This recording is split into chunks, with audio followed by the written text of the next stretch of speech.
TBS inafanya kazi kwa kushirikiana karibu na wadau mbalimbali katika kuandaa viwango, na ndio maana vile viwango vikiandaliwa tunasema ni viwango vya kitaifa. Tunayafanya uandaaji wa viwango ili kuendeleza sekta ya viwanda na biashara.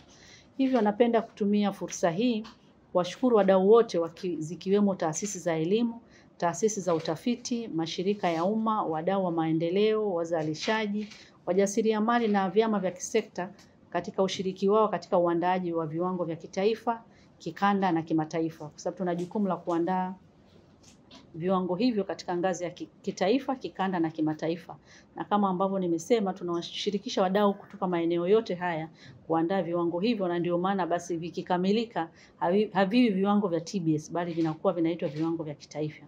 Hivyo ningependa kutoa rai kwa wadau wote na wananchi kwa ujumla kushiriki katika kuandaa na kutoa maoni wakati kiwango kikiwa katika mchakato wa utengenezaji. Kiwango kinapokuwa katika hatua za utengenezaji huwa kinatolewa kwa wananchi kutoa maoni, na ili kuweza kuboresha na kutoa kinapokamilika basi kiwe ni kiwango ambacho kimekuwa jumuishi.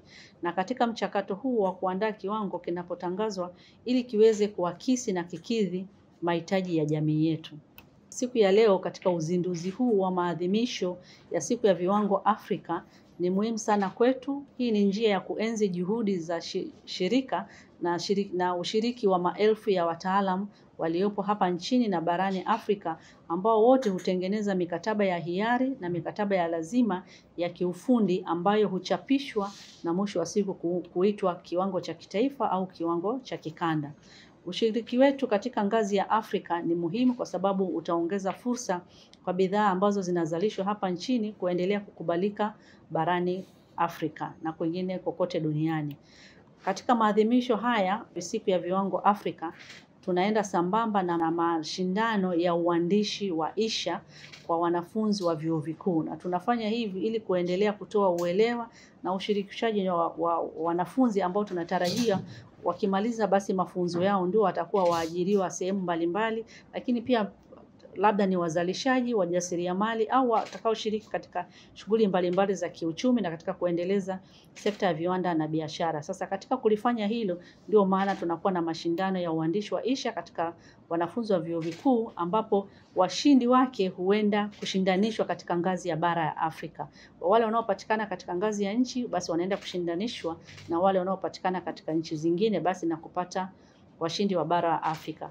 Katika mwaka huu kauli mbiu inasema the role of harmonized standards in reducing technical barriers to trade, in promoting fair and just trade within intra-Africa and global trade. Kwa lugha yetu ya Kiswahili tunasema nafasi ya viwango vilivyoainishwa katika kupunguza vikwazo vya kiufundi vya biashara na katika kukuza biashara ya haki na usawa ndani ya bara la Afrika na biashara ya kimataifa.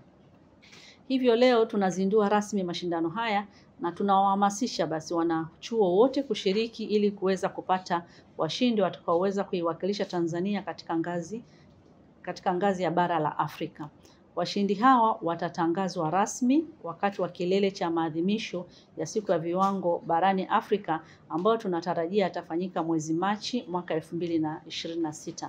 Basi baada ya kusema hayo machache, napenda kuchukua fursa hii kwa heshima na taadhima kusema kwamba maadhimisho ya siku ya viwango Afrika pamoja na mashindano ya uandishi wa insha kwa wanafunzi wa vyuo vikuu tunayazindua rasmi leo tarehe 13 mwezi Novemba mwaka 2025.